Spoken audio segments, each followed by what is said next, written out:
Bonjour à tous, aujourd'hui on se retrouve pour la recette des macroutes. On aura besoin de 600 g de semoule moyenne, une cuillère à soupe de sel, 125 g de beurre fondu mélangé à 125 g d'huile, 3 cuillères à soupe de fleur d'oranger, 200 g d'eau environ, 80 g de farine pour la pâte. Ensuite, pour la pâte de dattes, on va avoir besoin de 400 g de dattes dénoyautées, une cuillère à café de cannelle, une cuillère à soupe de sésame grillé, 20 g de beurre et une cuillère à soupe de fleur d'oranger que j'ai mélangé dans un unique bol. On se retrouve pour la pâte. Donc on va insérer les 600 g de semoule moyenne. On va venir former un puits au centre. On va insérer la cuillère à soupe de sel. Donc moi c'est du gros sel, c'est pourquoi je mets une cuillère à soupe. Si c'est du sel fin, mettez 2 cuillères à soupe. On insère les 125 g de beurre fondu avec les 125 g de huile. Et là, on va sabler la pâte. Donc, on va imbiber la pâte de l'huile et du beurre. Après cette opération, on va laisser poser 30 minutes à l'air libre. Donc en attendant, je vais m'occuper de dénoyauter mes 400 g de dattes que je vais insérer dans mon varoma. Et ça va partir en cuisson à la vapeur sur mon TM6 pendant 30 minutes. On se retrouve tout à l'heure. On va dénoyauter donc les dattes, les 400 g, donc il suffit juste de les ouvrir avec un couteau. Vous enlevez le noyau et vous continuez. On se retrouve pour la cuisson à la vapeur pour la pâte de dattes avec le Thermomix. Donc on va insérer dans le bol environ 500 g d'eau. On prend le couvercle, le varoma qu'on vient disposer dessus avec nos 400 g de dattes dénoyautées, le couvercle. Et donc on part sur une cuisson de 25 minutes.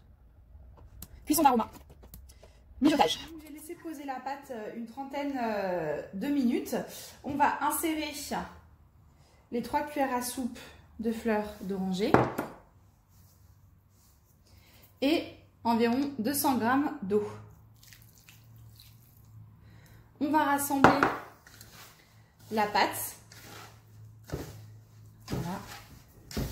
Et on va laisser la semoule s'imbiber d'eau pendant environ 10 minutes. Et on intégrera les 80 g de farine par la suite. A tout à l'heure. On est en train de refroidir la pâte de dattes. Voilà, c'est terminé, donc regardez ce que ça donne. Ensuite, on va insérer les 400 g de dattes dans le bol. On va vider le bol de son eau.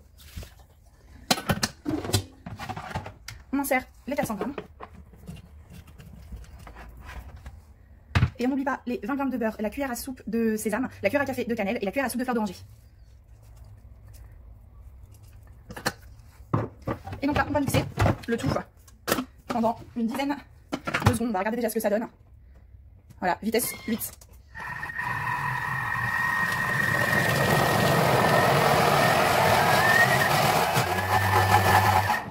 Voilà, donc c'est terminé. Et voilà, notre pâte de dattes. Les 10 minutes sont passées. Elle a bien imbibé l'eau. Donc on va intégrer les 80 g de farine. Et on va pas pétrir la pâte. On va juste mélanger la farine.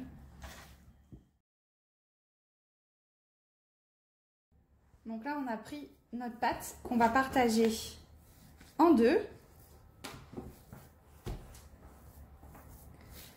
Si elle s'effrite, n'hésitez pas à rajouter de la farine sur votre pâte à macroute. On va faire un boudin. Voilà. Et on va creuser un trou, comme ceci.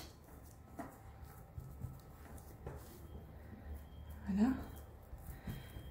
Dans le sillon, on va insérer notre boudin de pâte à dattes.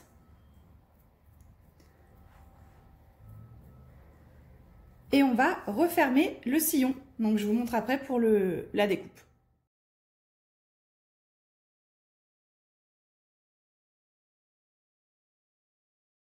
Donc là j'ai façonné mon boudin. Du coup j'ai pas d'empreinte à macroute, donc je viens aplatir ma pâte. Je vais créer des motifs et puis je vais venir découper les macroutes et enlever l'excédent sur les côtés. On se retrouve après. Des motifs de ce type avec ma roulette. Je vais couper donc l'excédent sur les côtés et venir découper mes macroutes hein, dans ce sens là. On se retrouve après pour la cuisson.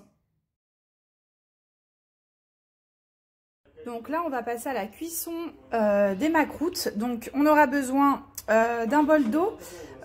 Pour si il s'effrite, il ne faudra pas hésiter à les passer dedans. De l'huile chaude et du miel. Donc, je vais les mettre dans l'huile, puis dans le miel et dans la passoire. Pour récupérer le miel, j'ai mis une petite assiette. Et après, ce sera dans l'assiette avec le papier absorbant. Je vous montre pendant la cuisson. Quelques minutes, donc les retourner. Et donc là, on va les mettre directement à tremper dans le miel. Et on se retrouve après. La deuxième fournée va pas tarder à terminer. Donc du coup, je vais sortir les macroutes du miel pour mettre la deuxième fournée.